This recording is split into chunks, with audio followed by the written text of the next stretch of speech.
For section A2b and A2c, Achievement of Learning Goals and Artifact, I think it's important to first talk about learning goals before I present my artifact. This way it makes a little bit more sense.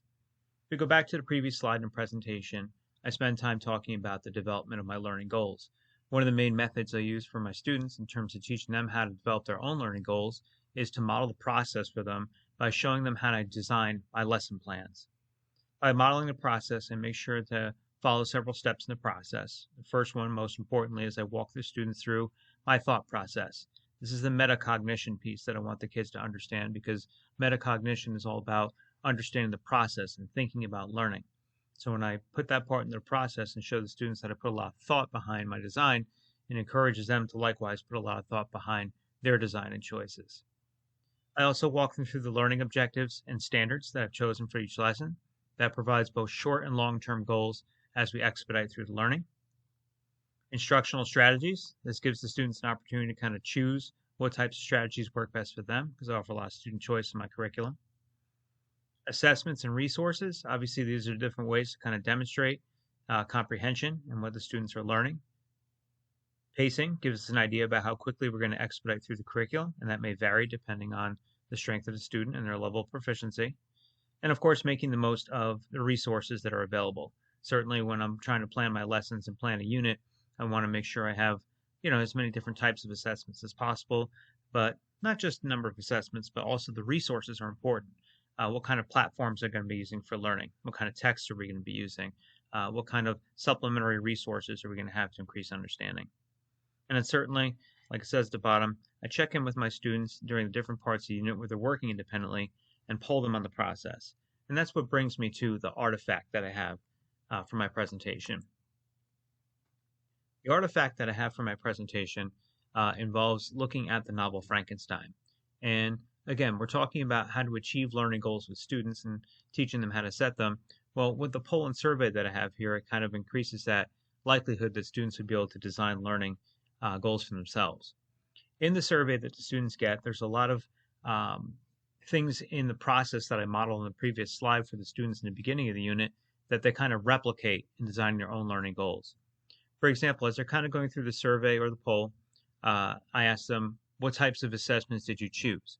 And again, this harkens back to my modeling that I showed them early on, that I have certain assessments and resources and instructional strategies that I choose for them, and they get to choose from the ones that I created, and it makes them customize their learning a little bit more. Why did you create these goals? A question like this kind of harkens back to the learning standards. Certainly, I have certain objectives that I want the students to be aware of, and they have learning standards they have to achieve.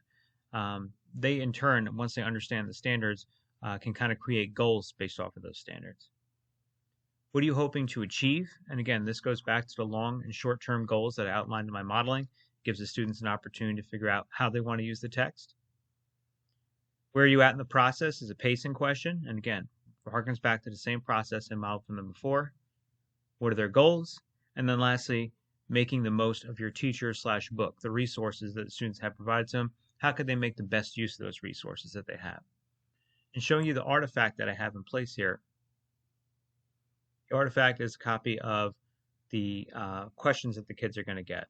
This is usually done in a Google form, but I put it in a PDF document so it's easily read. But they provide their email and name, obviously, as contact information so I can figure out who's who. Which 2 assessments are you working on for Volume 2? And again, the students had to choose 2 assessments that they're working on for Volume 2 of Frankenstein. And all 5 assessments they have to choose from are all unique in some way. And they get to choose the 2 that are most interesting to them. I give them an opportunity to ask or answer, why did you choose these 2 assignments for yourself? And it gives the kids a chance to kind of engage in that metacognition and figure out, why did I choose these 2 assessments? Now, depending on the assessments, some students might find something like a study guide a little bit easier to answer because it helps them with comprehension. A growth chart is something that is, demonstrates comprehension as well, but it's a little bit more comprehensive. The assignment Literature and the Creature involves synthesis and comparing characters in the story with other characters in some other selections that were outlined in Chapter 15 of the novel. They could choose a short story as a companion piece in the platform Common Lit. The story Miss Brill kind of helps the students explore loneliness in characters and maybe compare that to some of the characters who are exhibiting loneliness in Frankenstein.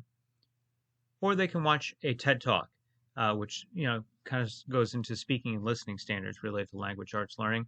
And in watching What Makes a Good Life by Robert Waldinger, it gives the kids some introspection into a Harvard research study that's been going on for 75 years about what makes for a good life. And again, taking that context from that TED Talk and applying it to Frankenstein could be very valuable for them. What do you hope to learn from these assignments that will contribute to what you're reading? Again, this is a question that asks them specifically to make a synthesis connection between the assessment piece that they're completing and the text that they're reading. Is there any contribution that one can make to the other to help them better understand what they're reading? More importantly, what do you hope to learn from these assignments that will help you with some real world experience? So again, watching a TED Talk about, what makes for a good life.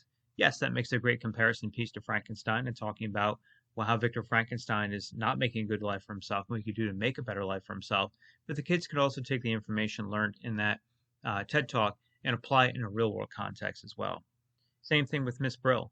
There were a lot of students who were going through depression and loneliness during the pandemic in the last year or so. Maybe looking at a character who's exhibiting loneliness in a short story, as well as lonely characters in her Frankenstein, might help them understand a little bit more about what's contributing to their own loneliness. What do you hope to learn from these assignments that will help you contribute to a real world experience? Oh, we talked about that. Skip down to number 7. How far along are you on these assignments? And again, this has to do with a pacing question. So, very specific information about where kids are in the process. How do they feel about the pacing? Whether they have too much time, not enough time, or the right amount of time. How do you feel about exploring a graphic novel on your own? So again, it's a question about their independence and how they're studying the text. Do you think that one-on-one chats are useful or helpful? Again, this kind of harkens back to the idea about resources and having the kids recognize, am I making the best of the resources that I'm using? Maybe remind them they have an opportunity to chat. And lastly, for goal setting, what do I have left to do this week? What is my goal for today? And what am I going to do to meet this goal? And what is my goal for tomorrow? What am I going to do to meet this goal? So in this way, in creating learning goals for students, this part literally is a place where they're going to be kind of setting their goals, kind of looking at where they are in their process so far and where they need to go and how they need to get there, right? Those are all important steps in the process. The last question I have on here is about me. How can Mr. Barbado be useful to me in order to accomplish my goals? And again, this kind of goes back to that resource question we were talking about before. Their teacher obviously being a valuable resource, even if they're studying independently.